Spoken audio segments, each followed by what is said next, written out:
राम राम भाई सारे ने हरियाणा कौशल वाले हो, क्या हाल है तारे। बात कराएंगे भाई हरियाणा कौशल में जो 5 भर्ती निकली हैं इनमें आरक्षण किस तरह से लागू किया जाएगा। ठीक है, जर्नल के लिए कितनी सीटें होंगी, एससी के लिए कितनी होंगी, ओबीसी के लिए कितनी होंगी, खेल कोटे के लिए कितनी होंगी, इसके बारे में बात करेंगे। काफी कमेंट रहते हैं इसके बारे में कि मेरा खेल कोटे का बेनिफिट मिलेगा या नहीं मिलेगा, तो इस तरह से जो है काफी कमेंट रहते हैं, इसके बारे में बात करेंगे।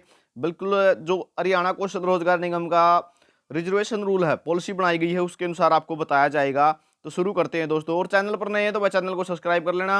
और टेलीग्राम ग्रुप का लिंक दे रखा है डिस्क्रिप्शन में, लगभग 4,500 कैंडिडेट उसके अंदर जुड़े हुए हैं, उसको जरूर ज्वाइन कर लियो, हर छोटी बड़ी अपडेट आपने मिलती रहेगी। तो शुरू करते हैं दोस्तों रिजर्वेशन पॉलिसी के बारे में।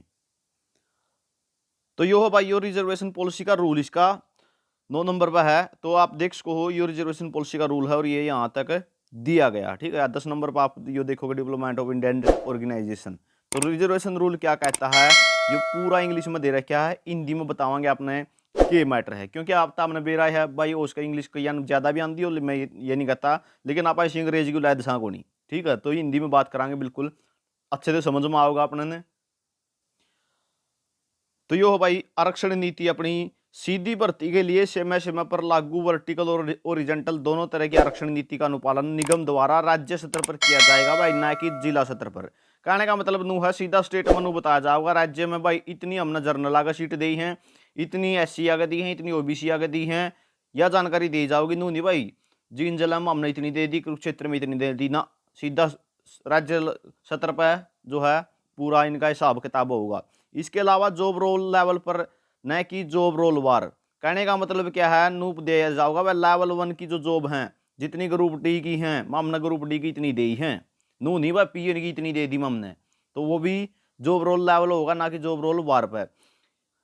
यह लिखित परीक्षा के माध्यम से चयन नहीं होने के कारण आरक्षित श्रेणी के उम्मीदवारों को अपनी इच्छा अनुसार तैनाती का प्रावधान नहीं है।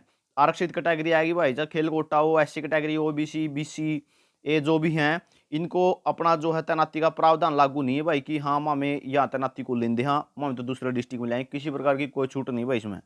आरक्षित उम्मीदवारों की कुल संख्या राज्य स्तर पर नौकरी की भूमिका में तैनात श्रेणी आरक्षण की अधिकतम सीमा से अधिक नहीं होनी चाहिए। रोस्टर को वर्षवार, कार्य के स्तर पर भूमिका वार और राज्यवार रखा जाएगा, न कि कार्य की एक श्रेणीवार, जिलावार या संगठनवार।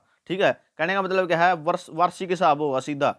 यह भी स्पष्ट किया जाता है कि श्रेणी के उपयुक्त अभ्यर्थी उपलब्ध न होने की स्थिति में ऊर्ध्वाधर श्रेणी का उपयुक्त व्यक्ति यदि उपलब्ध है तो निगम द्वारा तैनात किया जाएगा। बड़ी बात कही गई है भाई यहाँ पे, सीधी बात है। क्षैतिज श्रेणी का अगर कैंडिडेट नहीं है तो ऊर्ध्वाधर श्रेणी का कैंडिडेट ले लिया जाएगा। अगर OBC, SC, BC, A BC B में तो अगर कैंडिडेट नहीं है तो जर्नल में फिट कर देंगे, कोई दिक्कत वाली बात नहीं है। और वही काम उल्टा है, विशिष्ट श्रेणी के उपयुक्त अभ्यर्थी को अनुपलब्धता की स्थिति में निगम द्वारा अन्य श्रेणी की जनशक्ति को तैनात किया जा सकता है। जर्नल की सीट खाली रहेगी तो नू भी नहीं है भाई, और कैटेगरी कौन लेने, वह भी ले जा सकते हैं। यह एक नियमित नियुक्ति नहीं है, इसलिए किसी भी विशेष वर्ग में आरक्षित श्रेणी के उम्मीदवार उपयुक्त उम्मीदवारों की अनुपलब्धता के मामले में कोई भी बैकलॉग नहीं रखा जाएगा। कहने का मतलब क्या है, चमा बढ़िया नियम है, खाली सीट नहीं छोड़ी जाऊंगी भाई। जो जर्नल की सीट खाली रहे नहीं तो बाकी कैटेगरी जो एससी कैटेगरी है, बीसी ए कैटेगरी है, बीसी बी स्पोर्ट्स कोटा, उनती उठा लेंगे।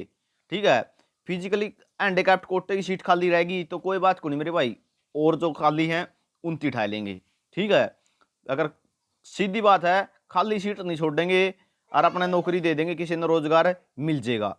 यही कारण है। अगर बात होती पक्की भर्ती की तो इस पर तो होता कोर्ट केस भाई, लेकिन इस पर कोई कोर्ट केस वाला मामला भी नहीं होगा। आपने बेरा है जो कुछ समय के लिए ये उसका आगे आपने निकाला भी जायज़ का है, लंबे समय तक रखा भी जायज़ का है।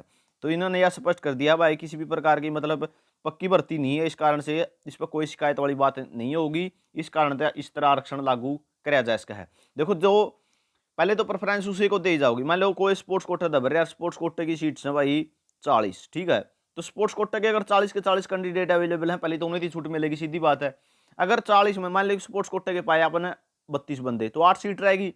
8 सीटा में जो भी कैटेगरी के नो दिखेगा, हाँ इस कैटेगरी के कैंडिडेट जो है ज्यादा हैं, उस कैटेगरी में तो ये फिट कर देंगे। ठीक है, कुछ डिस्ट्रीब्यूट कर देंगे, ये भी नहीं कि 8 अगर जर्नल के ज्यादा तो 8 के 8 जर्नल के होंगे ना, 4 एक कैटेगरी के उठा लेंगे, 2 एक कैटेगरी के उठा लेंगे, 2 एक के 2 एक के उठा लेंगे। ठीक है, तो इस तरह का सिस्टम तैयार कराया जाऊगा। तो समझ में आ गया हुआ किस तरह तो जो है आरक्षण नीति लागू होगी इस पर, आपने अच्छी तरीके से समझ में आ गया हुआ। ईब आपका भी ईब भी कोई कमेंट रहा है तो आप जो है कमेंट कर सको हो। टेलीग्राम ग्रुप में ज्वाइन कर लियो, चैनल ने सब्सक्राइब करके अपना घंटी दबाए दबू लियो। इसी के साथ धन्यवाद।